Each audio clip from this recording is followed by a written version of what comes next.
हम लोग श्रीमद् भागवतम के तीसरे स्कंद के 7वें अध्याय का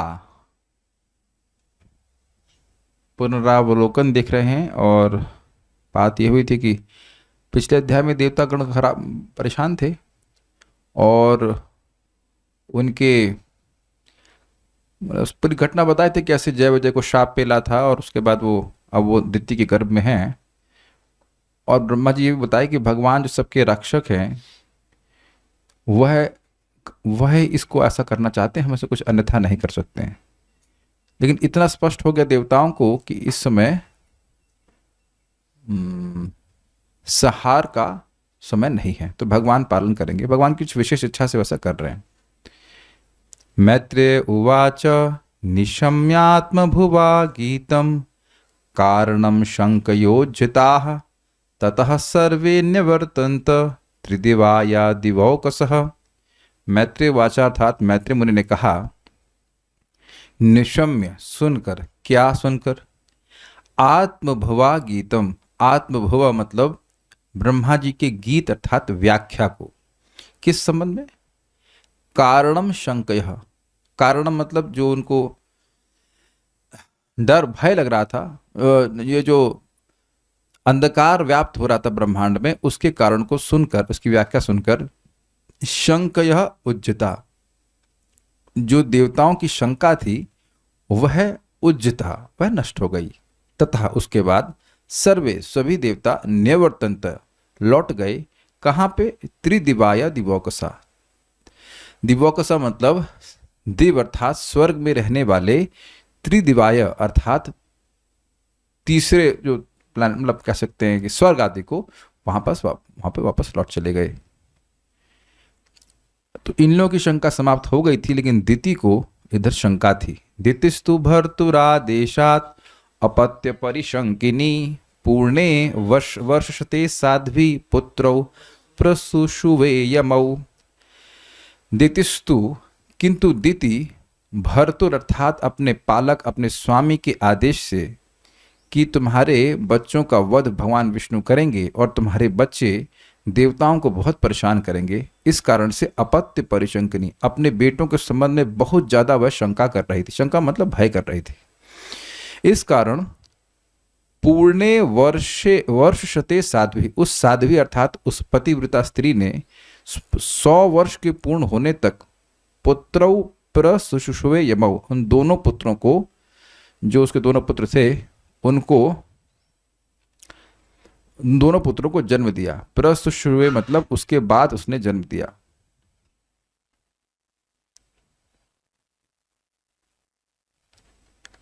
अब वो जब जन्म हुआ तब क्या हुआ? उत्पात बहवस्तत्र निपेतुर्जायमानयोः दिवि भुव्यंतरिक्षे च लोकस्योरुभयावः।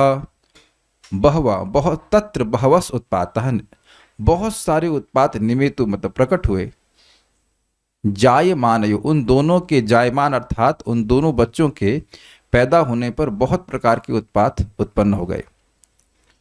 कहाँ? तो कह रहे हैं दिवी अर्थात स्वर्ग में, भुवि मतलब पृथ्वी में, और अंतरिक्ष मतलब दोनों के बीच स्थान में, जिससे लोकस्य उरु भयावह, जो लोगों के लिए महान, उरु मतलब बहुत बड़े भय को ढोने वाली थी, मतलब भय को प्रकट करने वाली थी, भय को प्रस्तुत करने वाली थी।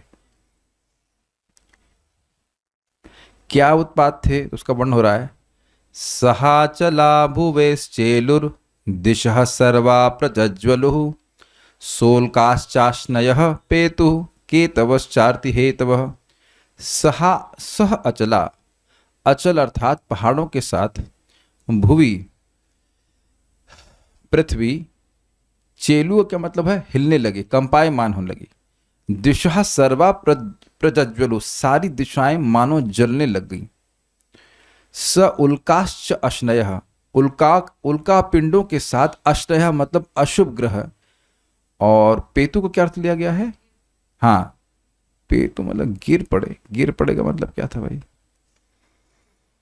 गिरने लगे, केतव, हाँ वो क्या, केतु का क्या वो अर्थ लिया गया था? धूम्रकेतु, धूम्रकेतु थे, वह गिरने लगे, उल्कापिंड गिरने लगे और धूम्रकेतु दिखने लगे, और जो कि आरती के हेतु होते हैं, जो दुख के हेतु होते हैं, दुख के कारण होते हैं, अशुभ सूचक जो ग्रह है वह दिखने लग गए। ववौ वायु सुदुस्पर्श फूत्कारान ईरयन मुहुः उन्मूलयन नगपतिन वात्यानीको रजोध्वज। ववौ वायु, ऐसी वायु बहने लगी जो सुदुस्पर्श, जिसका स्पर्श अत्यंत कठिन था, मतलब असहनीय था। और फूत्कारान ईरयन मुहु, फूत्कार करते हुए, ऐसे करके आवाज करते हुए, ईरयन मतलब आवाज करते हुए, मुहु मतलब बारंबार, यानी बारंबार ऐसी वायु बह रही थी जो बहुत तीव्रता से शब्द कर रही थी, फुत्कार कर रही थी, और उसका स्पर्श अत्यंत कठिन था। उन्मूलयन नगपतिन, नगपतिन मतलब वृक्षों को वह उखाड़ रही थी। वात्या अनीक, वात्या मतलब बवंडर ही उसकी अनीक अर्थात सेना थे, और जो धूल के कण थे रज, वह उसकी ध्वजा के समान थे। उद्धस्त उद्धस्तडित अम्भोद घटया नष्ट भागणे व्योम्नि प्रविष्ट तमसा न स्म व्यादृश्यते पदम। उद्धस्त तडित अम्भो, बिजली, तडित मतलब बिजली, मान लो उद्धस्त मतलब मानो बिजली जो चमक रही थी। अंभ अर्थात अंबोध मतलब अंबोध होना चाहिए, ठीक से लिखा नहीं गया। अंबोध मतलब जल को देने वाले, अर्थात मेघ जो है, बादल जो काले काले थे उनमें बिजली चमक ऐसी रही थी, लग रहा था कि वह मुस्कुरा रही हो, बड़ी खतरनाक तरह से मुस्कुरा रही हो। घटया अर्थात बादलों की, इन बादलों के समूह से, है ना, घटया का समूह, समूह से नष्ट भागणे, भागणे का अर्थ हुआ जो भा मतलब प्रकाश देने वाले, यानी कि नक्षत्र आदि वह सब नष्ट हो गए, अर्थात उनका प्रकाश ढक गया। व्योमनी प्रविष्ट तमसा, व्योमनी मतलब आकाश में, तमसा प्रविष्ट अर्थात अंधकार प्रवेश कर गया। नस्म व्यादृश्यते पदम, जिससे पदम अर्थात दिशाएं नहीं दिखाई पड़ रही थी। कौन सी दिशा किधर है वो नहीं दिखाई पड़ रहा था, ये रात्रि जैसा भाव आ गया था। चुक्रोश विमना वार्धि, चुक्रोश विमना वार्धिर उदुर्मिहि शुभितोदरः सोदपानाश्च सरितश्चुक्षुभो शुष्क पंकजाः। चुक्रोश विमना वार्धि, वार्धि मतलब समुद्र, मानो दुखी होकर, विमना का मतलब दुखी होकर के चुक्रोश यानी कि शब्द कर रहा था। और उदुर्मि ऊंची ऊंची लहरों से, शुभित उदरा, उसका जो उदर था वह शुद्ध था। इसका मतलब है कि जो वहां पे जीव जंतु थे समुद्र में वह शुद्ध हो गए थे। गुड़गुड़ाहट हो रही थी उसके पेट में। सह उदपानश्च, उदपान का मतलब होता है जलाशय, कुएं आदि, तड़ित आदि, वह सब, तड़ित नहीं, तड़ाग, तड़ाग, तालाब, इन सब के साथ साथ सरिता अर्थात नदी का जल भी चुक्षुभ अर्थात शुद्ध हो गया था। शुष्क पंकजा, और जो तालाब आदि में कमल थे वह सूख गए थे। अभी अद्भुत बात है, क्या कभी कमल तालाब में सूख सकता है? क्या उत्तर? नहीं, कि पानी की सप्लाई है। आप कमल के फूल को हम जैसे यहाँ भगवान को अर्पण किए हुए हैं तो अब वो सूख गया क्योंकि पानी की सप्लाई नहीं है। लेकिन पानी की सप्लाई हो और कमल सूख जाए तब आश्चर्य होगा कि नहीं? ये बात है। मुहु परिधयो भुवन सहराहवो शशि सूर्ययो निर्घात रथ निर्हादा विवरेभ्ये प्रजगिरे। परिधयो अभुवन, परिधय मतलब, हाँ ठीक है, परिधि का मतलब होता है परिमंडल, मुहु मतलब बार बार, शशि सूर्यो मतलब सूर्य और चंद्रमा, चंद्रमा और सूर्य, चंद्रमा और सूर्य की परिधि पर, परिधि का मतलब उनके मंडल पे जो उनके चारों ओर का घेरा है उसमें राहवो, राहु का प्रभाव बार बार आ रहा था, बार बार राहु उनको आक्रांत कर रहा था। ये समझ गए? आप लोग समझते होंगे कि जब सूर्य ग्रहण हो रहा है तो सामने कुछ काला आता हुआ दिखता है, पर उससे वो जो मतलब सूर्य का प्रकाश थोड़ा सा ढक जाता है, ये बात कह रहे हैं। लेकिन वो एक बार नहीं हो रहा था, वो बार बार होने लगा।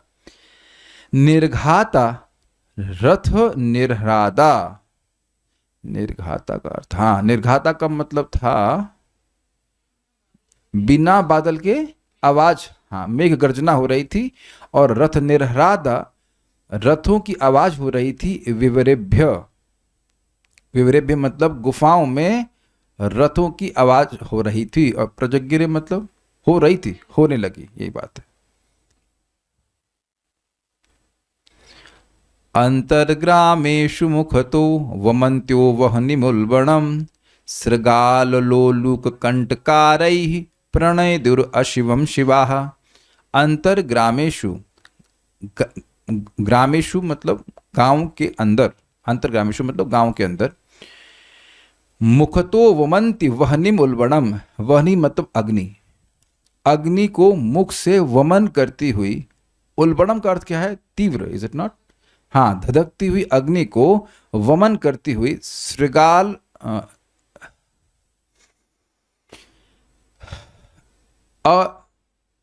शिवा, शिवा को लीजिएगा, जो शिवा है वो सियारिना, सियारिन होती हैं, वह सियारिनें अपने मुख से महान अग्नि को वमन कर रही थी, और साथ साथ श्रृगाल मतलब मेल सियार, उल्लू यानी कि उल्लू, और कंटकारई मतलब कानों को अप्रिय लगने वाले शब्द जो कि अमंगलकारी थे, वह सब बोल रहे थे, चीख रहे थे इस प्रकार से। संगीतवद रोदनवद उन्नमय शिरोधराम विमुंचन विविधा वाचो ग्राम सिंहास्ततस्ततः। जो गांव में ही ग्राम सिंह अर्थात कुत्ते थे, वह संगीतवत मानो कि वह गा रहे हो, और रोदनवत मानो कि वह रो रहे हो। उन्नमय शिरोधराम, शिरोधराम मतलब अपने सिर को ऊपर उठा करके, उन्नमय मतलब शिरोधराम मतलब सिर को, और उन्नमयम अर्थात अपने सिर को ऊपर उठाकर मानो गा रहे हो और मानो रो रहे हो। इस प्रकार से विविधा वाचो विमंचन, विभिन्न प्रकार की वाणी को वह मोचन कर रहे थे, छोड़ रहे थे। कहाँ? ततस्ततः, इधर उधर, सर्वत्र गांवों में। खराश्च कर्कशः क्षतः खुरग्नथो धरातलम खारकारभसा मत्तः पर्यधावन वरूथशः। खराश्च, खर मतलब होते हैं गधे, और जो गधे थे वह कर्कशतः मतलब हे विदुर जी, गधे कर्कश शब्द, कर्कश खुरों के द्वारा मतलब कठोर अपने खुरों के द्वारा धरातल को घनंतो पृथ्वी को खोद रहे थे। खार खार रभसा मत्ता, खारकार का अर्थ क्या लिया गया है? हाँ, रेख रहे थे, और रभसा मतलब हाँ मतलब रेखने की ध्वनि करते हुए पगला करके इधर उधर, वरुत मतलब झुंड है ना, हाँ, तो जो गधों का झुंड था वह रेख रहे थे और पगला करके इधर से उधर भाग रहे थे, ये बात है। तो इस प्रकार से गधों के पगलाने से, इधर उधर भागने से क्या होता है? तो कहते हैं रुदंतो रुदंतो रास भत्रस्त्र नीडाद उत्पतन खगाः घोषे रण्ये च पशवः शक्रन्मूत्रम अकुर्वत। रासभ अर्थात गधों के रोने से, नीडाद उदपतन खगा त्रस्ता, खगा मतलब पक्षी, त्रस्त होकर के, नीड अर्थात अपने घोंसलों से, उदपतन अर्थात बाहर आ गए थे। घोषे अरण्य च पशव, घोष का मतलब होता है गौशाला आदि, और अरण्य मतलब जंगल आदि, उसमें जो पशु थे वह शक्रिन, शक्रिन का मतलब क्या लिखा है? हाँ, शक्रिन मूत्र मतलब मल मूत्र को त्यागने लग गए, ऐसा वो कहते हैं। गावो अत्र सन्नसृग्दोहास तो यदः पूय वर्षिणः व्यरुदन देवलिंगानि द्रुमः पेतुर्विनालिलम। कहते हैं गावा अत्र कैसे तोड़ा जाएगा इसको? गावा अत्र सन्नसृग दोहा। जो गाय थी वह शब्द कैसे है? गावो अत्र सन असृग दोहा। सन असृग दोहा होना चाहिए, असृग है ना बेसिकली। हाँ, बेसिकली जब गायों को दोहा जा रहा था तो उनके स्तनों से दूध की जगह खून आने लगा। तो ये दाह, जो जल देने वाले बादल थे, वह पूय वर्षण अर्थात मवाद या पीव की वर्षा करने लगे। व्यरुदन देवलिंगानी, देवताओं की जो मूर्तियां थीं वह रोने लगी थीं। द्रुमहा पेतुर विना अनिलम, अनिलम मतलब वायु, वायु के बिना ही जो पेड़ थे वह गिरने लग गए। एक मिनट रुकिएगा।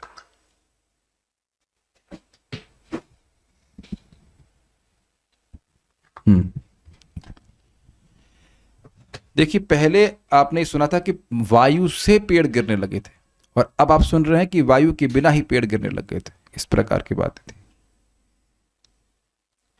ग्रहान पुण्यतमान अन्ये भगणाश्चापि दीपितः अति चेरुर्वक्रगत्या युयुधुश्च परस्परम। जो अन्य पुण्यतम ग्रह थे और जो भगणा अर्थात ज्योतिर्मान नक्षत्र आदि थे वह भी दीपितः जलने लगे, प्रबल होकर के जलने लगे। यह अर्थ है क्या? देखिए जरा,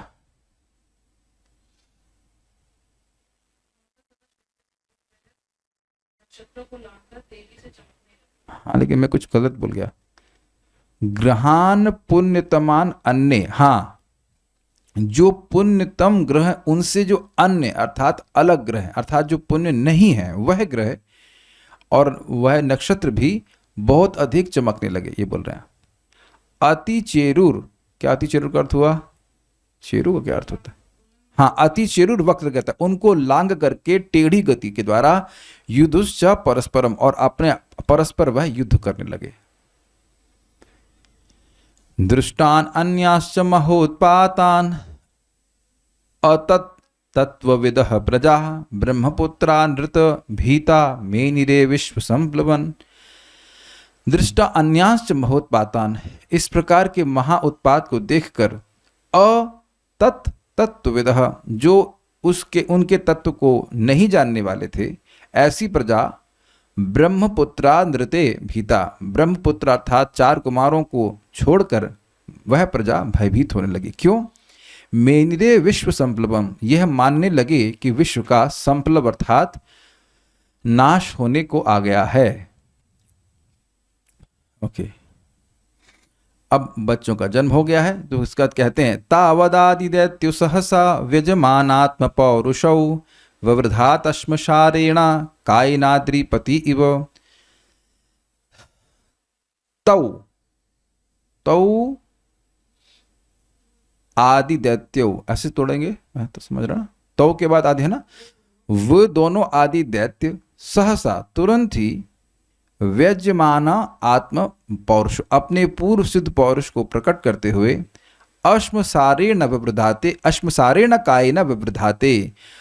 अश्म मतलब फौलाद जैसे शरीर के समान वह बढ़ने लगे, जैसे अद्रिपति इव, जैसे कोई पर्वतराज बढ़ता हो, ये कहते हैं।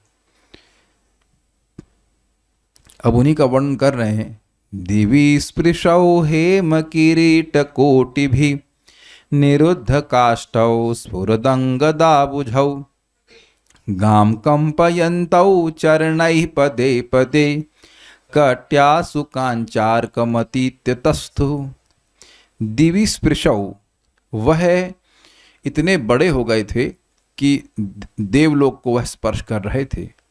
कैसे? हेम किरीट कोटि भी, अपने हेम अर्थात स्वर्ण के किरीट यानी मुकुट से, स्वर्ण के मुकुट के अग्रभाग से वह स्वर्ग को स्पर्श करते हुए दिख रहे थे। निरुद्ध काष्ठौ,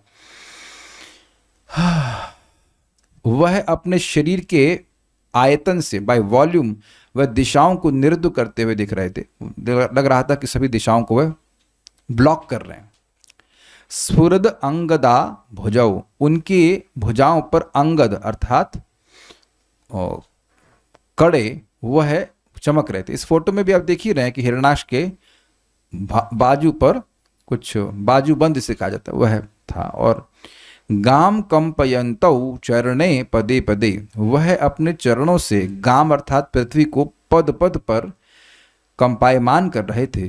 कट्या, कट्या मतलब उनकी कमर पर।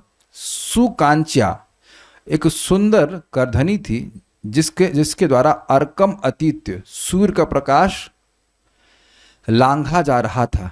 तस्थु मतलब इस प्रकार से वह विद्यमान थे। अब उनका नामकरण संस्कार हो रहा है। प्रजापतिर्नाम तयोर अकार्षिद, यह प्राक् स्वदेहाद्य मयोर जायत, तम वै हिरण्यकशिपुं विदुः प्रजा, यम तम हिरण्याक्षमसूत साग्रतः। प्रजापति अर्थात प्रजापति कश्यप ने तयोर नाम अकार्षित, अकार्षित उन दोनों का नामकरण संस्कार कर दिया।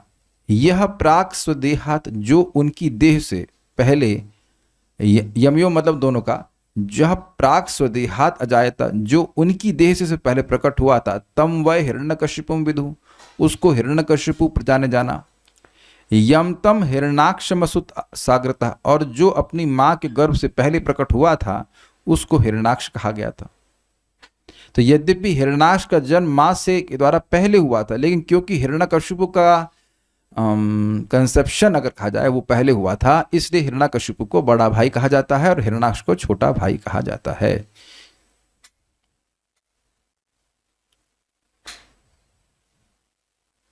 ओके। चक्रे हिरण्यकशिपुर दोर्भ्याम ब्रह्मवरेण च, वशे सपालान लोकान् स्त्रीन् अकुतो मृत्युरुद्धतः। थोड़ा सा ये जो श्लोक लिखे गए हैं वो ठीक से नहीं लिखे गए हैं, तो इसलिए जैसे हमने पहले सुने तो उसके अनुसार आपको ग्रहण करना होगा। हिरण्यकशिपु ने दोर्भ्याम अपने बाहुबल के द्वारा, अरे बोल, हिरण्यकशिपु ने अपने दोनों बाहों के द्वारा ब्रह्मवरेण च, और ब्रह्मा जी के वर के द्वारा चक्रे कर लिया। क्या कर लिया? सपालान लोकान् स्त्रीन् वशे चक्रे, तीनों लोकों के लोकोपालों सहित सभी को अपने वश में कर लिया। क्यों? अकुतो मृत्युर, वह किसी के भी द्वारा मरने वाला नहीं था, मृत्यु को प्राप्त होने वाला नहीं था, और इस कारण से उद्धता, वह उद्दंड हो गया था। हिरण्याक्षो अनुजस्तस्य प्रियः प्रीति कृदन्वहम्, गदापाणिर्दिवं यातो युयुस्सुर मृगयन्द्रणम। हिरण्याक्ष जो उसका अनुज था, तस्य प्रिय, वह हिरण्याकशिपु का प्रिय था, और प्रीतिकृदन वहम, वह रोज ही उनका प्रीति करने वाला था। गदापाणिर्दिवं यातो, हाथ में गदा को लेकर वह स्वर्ग चला गया। क्यों चला गया? युयुस्सु, युद्ध करने के लिए। मृगयन्द्रणम, युद्ध में युयुस्सु था, युद्ध करने की इच्छुक था, और इस कारण से रणम, वह युद्ध में कोई योद्धा को अपने समक्ष नहीं, अपने जैसे योद्धा को ढूंढने के लिए चला गया कि कोई युद्ध करने वाला मिल जाए। अद्भुत बात है कि इस जगत में लोग जो आतंकवादी होते हैं वह यहाँ लड़ करके वहाँ शांति से रहना चाहते हैं ना। सुनते हैं उनको 70 हुरें मिलेंगी, I don't know what, but वो एक गुण देखना चाहिए कि वो कम से कम वहाँ शांति से रहना चाहते हैं, वहाँ पे आतंकवाद नहीं करना चाहते। लेकिन ये व्यक्ति वहाँ जाकर भी आतंकवाद ही करना चाहता है। तो ये देखिए कितना इंटरेस्टिंग है। मतलब लोग आतंकवादी हो भी नहीं, बनो तो तुम स्वर्ग में जाकर के आतंकवाद करो, तब तुम्हारी बात मानी जाए। तुम यहाँ आतंकवाद कर रहे हो, दम हो तो जाओ स्वर्ग में जाके करके दिखाओ। तो वह तो कर नहीं पाया। काश वो लोग भागवतम पढ़े होते तो कम से कम यहाँ बवाल नहीं करते, जाकर के ऊपर बवाल करते, लेकिन वो नहीं कर पाया, मतलब ये लोग नहीं कर पाते। तो जरूर वहां के लोगों ने युद्ध किया होगा। कहते हैं ना, तम वीक्षतु सहजवम रणत कांचन नूपुरम, वैजंत्य स्रजा जुष्टम अन्यस्तम महागदम, संन्यस्तम महागदम। तम वीक्ष दुस्सहजवम, उसके दुस्सह वेग को देख करके, रणत, रणत मतलब आवाज करते हुए, कांचन नूपुरम, उसके जो पैर में नुपुर था वह आवाज कर रहा था। वैजंत्या सृजा जुष्टम, विजय सूचक वैजयंती माला से, सृजा मतलब माला से वह जुष्ट था, संयुक्त था। संन्यस्तम महागदम, उसने हाथ में एक महान गदा को धारण किया और कोई अस्त्र लेके नहीं चल रहा था। मनोवीर्य वरोत्सिक्तम असृण्यमकुतो भयम भीता निल्लिल्यरे देवास्तार्क्षत्रस्ता इवाहय। मन का बल था, वीर मतलब शरीर का बल था, और वर अर्थात ब्रह्मा जी का वरदान था, उससे उत्सिक्त, उससे अत्यंत युक्त कह लीजिए। उत्सिक्त का अर्थ क्या रखा गया है? घमंड में वह चूर था, और असृण्यम इस कारण से वह निरंकुश था, क्योंकि अकुत भयम उसको किसी से भय नहीं था। इसी कारण भीता नीलिल्यरेर देवा, उसको देखकर देवतागण भग गए, भय के कारण छुप गए। तार्क्ष त्रस्ता इवा अहय, जैसे तार्क्ष अर्थात गरुड़ जी के भय से त्रस्त होकर के सर्प इधर उधर भाग जाते हैं, छुप जाते हैं, ये कहते हैं। सवै तिरोहितान् दृष्ट्वा महसा स्वेन दैत्यराट सेन्द्रान् देवगणान् शिवान् पश्यन् व्यनददत् भृशम्।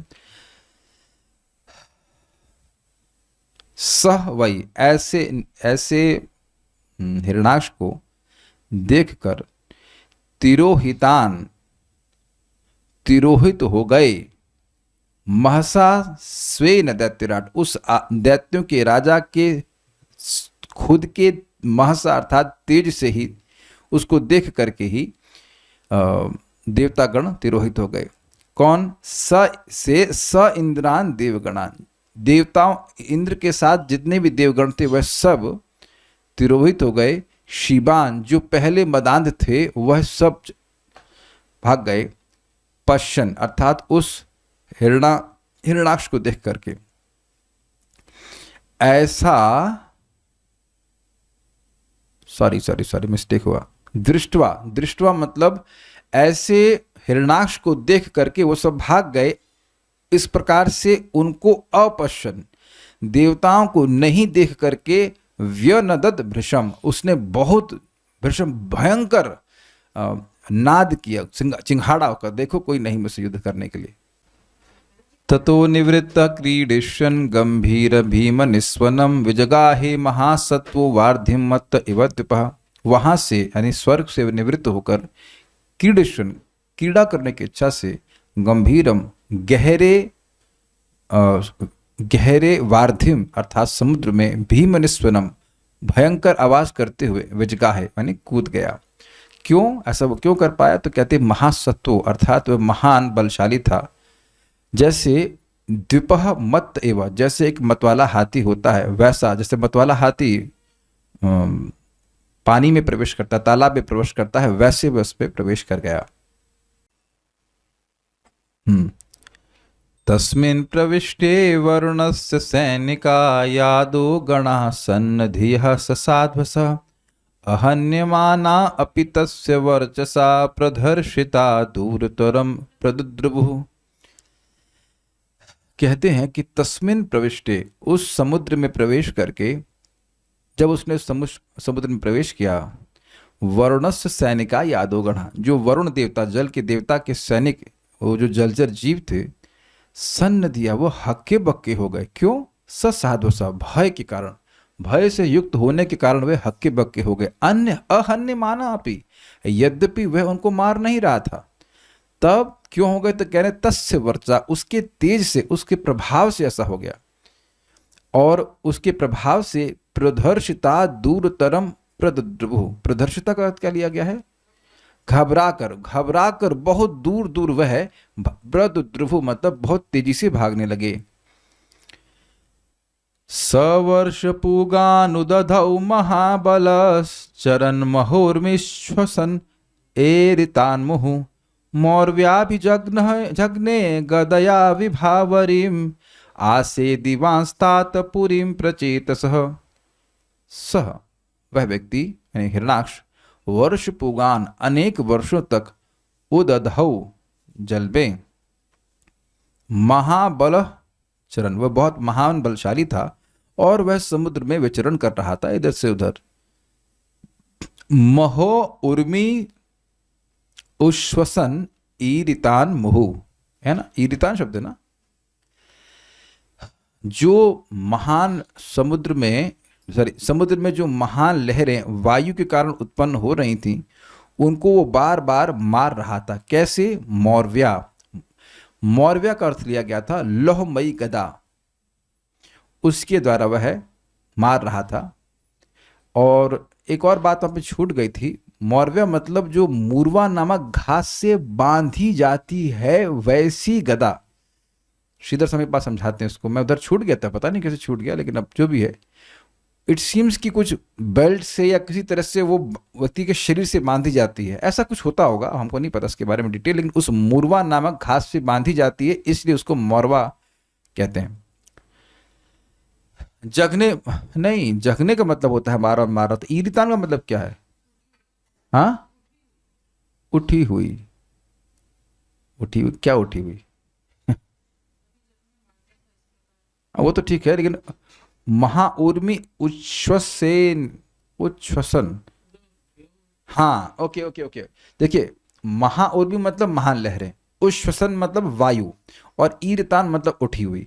तो जो वायु के द्वारा बार बहुत उठ रही थी जल की लहरें, उनको मुहु अभिजग्ने मतलब बार बार वो मारता था। बताया था, हाथ से बच्चे खेलते हैं तो वो अपनी गदा से मारता था, गदया मतलब गदा के द्वारा। ऐसा करते करते विभावरिम आसे दिवांश पुरीम प्रचितसा। तात, तात मतलब हे विदुर जी, हे बेटा, वह विभावरी पुरी जो कि प्रचेतस अर्थात वरुण देवता की पुरी है, वहां पे आसे दिवांश वह आके पहुंच गया। क्या किया? तत्रोपलभ्य सुरलोकपालकं यादो गणानां ऋषभं प्रचेतसं स्मयन् प्रलुब्धुं प्रणिपत्य नीचवत् जगाद में देह्यधिराज संयुगम। तत्र उपलब्ध, वहां प्राप्त करके, किसको? असुर लोक पालकम, असुर लोक के पालक अर्थात वरुण देव को। यादो गणानाम ऋषभम, जो कि समुद्र के जलचर जीवों के में सर्वश्रेष्ठ हैं, उनके स्वामी हैं। प्रचेत समार्थात वरुण देव को प्राप्त करके, स्मयन प्रलुब्धुम, स्मयन मतलब मुस्कुराते हुए, प्रलुब्धुम मतलब उनका मजाक बनाते हुए, प्रणिपत्य मतलब प्रणाम करके, नीचवत मतलब नीच के समान मुस्कुराते हुए और उनका मजाक बनाते हुए उनका प्रणाम करता है। और फिर कहता है, मैं संयुगम, हे नहीं, अधिराज अर्थात हे राजा, मैं संयुगाम देही, मैं संयुगम देही जगात, जगात मतलब कहा, उसने कहा कि मैं संयुगम देही, मुझे युद्ध प्रदान करने, मुझे युद्ध की भिक्षा दे दीजिए हे राजा। त्वम लोकपालोधि, अच्छा रुकिए, अगर मान लीजिए वो कहे कि भाई मैं तुमसे युद्ध कर सकता हूं, तुम इस निर्णय पर कैसे पहुंचे हो? तो कहते हैं, त्वम लोकपालोधिपतिर्बृहश्रवा वीर्यापहो दुर्मद वीर मानिनाम विजित्य लोके अखिल दैत्य दानवान यद राजसूये न पुरा यजत प्रभो। हे प्रभो अर्थात हे वरुण देव, तुम आप लोकपाल अधिपति, लोकपाल का मतलब है कि इस पाताल लोक के पालक हैं, लोकपाल हैं और उसके अधिपति हैं। बृहस्पति, आपकी कीर्ति बहुत अधिक है। वीर्या अपह दुर्मद वीर माने नाम, जो दुर्मद से युक्त वीर अपने को मान रहे थे, उनके वीर को आपने अपह अर्थात नष्ट किया, ऐसी आपकी कीर्ति है। बहुत से लोगों को हराए हैं आप, ये कहने का अर्थ है। विजित लोके, लोकों को जीतकर, अखिल दैत्य दानवान, सभी दैत्य और दानवों को जीतकर, यद राजसूयेन पुरा यजत प्रभु, आपने पूर्व के काल में राजसूय यज्ञ किया था सभी दैत्य और दानवों को हरा करके।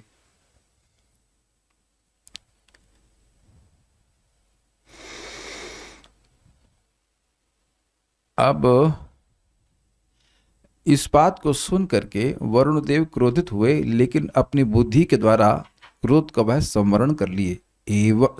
एवमुत्सिक्त मदेन विद्विषा दृढ़ं प्रलब्धो भगवान पाम्पति रोषम समुत्थम शमयन स्वया धिया व्यवोच दंगोपशमं गता वयम। स एवं,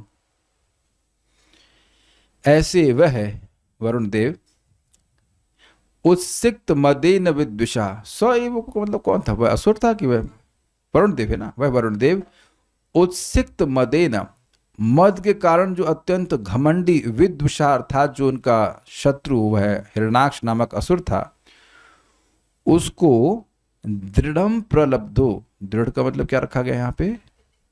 अत्यधिक, प्रलब्ध मतलब प्राप्त करके, है ना? तो उपहास, हाँ ओके ओके सॉरी, प्रलब्ध का मतलब है उपहास।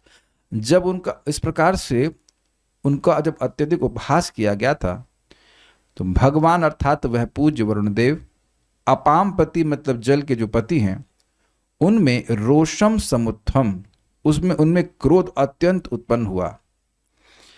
लेकिन स्वया धिया शमयन, उसको उन्होंने अपनी बुद्धि के द्वारा शमित कर लिया। ये समझते हो कि इसका तो नाश भगवान ही करेंगे। व्यवोचद अंग, अंग मतलब हे विदुर जी, व्यवोचद, सॉरी हाँ गलत हो गया, अंग मतलब विदुर जी नहीं है। व्यवोचद अर्थात वो बोले कि वयम अंग उपशमम गताः, हमारा अंग अर्थात शरीर उपशम को प्राप्त हो गया है, अर्थात हमने संन्यास ले लिया इसलिए हम युद्ध नहीं करेंगे, या हम वृद्ध हो गए इसलिए हम युद्ध नहीं करते। तो फिर अब मेरे युद्ध की इच्छा को कौन पूरा करेगा? मान लीजिए कि हिरणाक्ष कहते हैं, तो उस पर वो कहते हैं पश्यामि नान्यम पुरुषात् पुरातनात् यम यह संयुगे त्वाम रणमार्ग कोविदम आराधयिष्यत्य असुरर्षभे हितम मनस्विनो यम गृणते भवादृशाः। न अन्यम पश्यामि, मैं किसी और को नहीं देख रहा हूं। तो मतलब किसको देख रहे हैं? कह रहे पुरुषात् पुरातनात्, पुराण पुरुष भगवान विष्णु के अतिरिक्त मैं और किसी को नहीं देख रहा, एकमात्र उन्हीं को देख रहा हूं। यह जो संयुगे युद्ध में, त्वाम रणमार्ग कोविदम, आप जो कि रणमार्ग युद्ध के मार्ग में, युद्ध के कौशल में अत्यंत निपुण हैं, उनको आराधयिष्यति संतुष्ट कर सके। असुर ऋषभ ही मतलब हे असुरों में श्रेष्ठ, मैं किसी भगवान विष्णु के अतिरिक्त और किसी को नहीं देख रहा हूं जो रण के कौशल में, युद्ध के कौशल में आपको संतुष्ट कर सके। ऐसा क्यों? तो कह रहे हैं कि तम, उन अर्थात उन भगवान विष्णु को, भवादृशे मनस्विनो यम गृणते, जिन भगवान को आपके जैसे मनस्विनी अर्थात युद्ध के अभिमानी, विजेता आदि उनकी स्तुति करते हैं कि उन्होंने बहुतों को हराया है, वो बड़ा चैंपियन आदमी, ऐसे करके। देखिए कोई रेसलर है तो कहेगा अरे भाई वो बड़ा पहलवान, उससे युद्ध करने में या उससे रेसलिंग करने में बड़ा परिश्रम होता है। तो इस प्रकार से भगवान विष्णु की ख्याति उन लोगों में व्याप्त है, या वो लोग उनकी स्तुति करते हैं जो कि युद्ध में बहुत तेज हैं, ये बात कहते हैं। अब उसके बाद समाप्त है ना? नहीं, एक और है। तो उनसे जाकर तुम युद्ध करो, ये कहने का आशय है। तम वीरमारादभिपद्य विस्मयः शैष्यसे वीरशयेक्ष्वभिर्वृतः यस्त्वद्विधानाम सतां प्रशान्तये रूपाणि धत्ते सदनुग्रहेच्छया तम। तो वो पूछ रहा है कि वो मिलेंगे कब? तो कह रहे हैं तम वीरम आरात, आरात मतलब जल्दी ही, 5 दिन में, 4-5 दिन में, जल्दी ही में तुम उन वीर को प्राप्त करके, अभिपद्य उनको प्राप्त करोगे। तम वीरम आरात अभिपद्य, उन वीर को जल्दी ही प्राप्त करके, विस्मय तुम्हारा गर्व चूर हो जाएगा, शैष्य से वीर शये, तुम वीरों की शैया पर सो जाओगे, अर्थात रणभूमि में लेटे रहोगे, मर जाओगे। श्वभिर्वृतः, और कुत्तों से घिरे रहोगे। तो अब वो पूछे कि ऐसा क्यों, वो मुझसे युद्ध क्यों करेंगे? तो कह रहे हैं यह वो जो भगवान त्वत विधानाम, असताम, तुम्हारे जैसे असत अर्थात दुष्टों के प्रशांतये, उनको शांत करने के लिए धत्ते रूपाने, विभिन्न प्रकार के वराह नरसिंह आदि रूप ग्रहण करते हैं। सदानुग्रह च, और भक्तों पर अनुग्रह करने के लिए ऐसा वो करते हैं, लेकिन किस रूप वे विशेष रूप से तुम्हारा वध करेंगे यह मैं नहीं जानता, लेकिन वो इस प्रकार से रूप ग्रहण करते हैं। और तो कुछ नहीं बोल रहे हैं। इसके बाद रुक जाते हैं और आगे क्या होगा हम लोग अध्याय में, अगले अध्याय में देखेंगे। हरे कृष्णा कृष्णा कृष्णा कृष्णा हरे हरे, हरे राम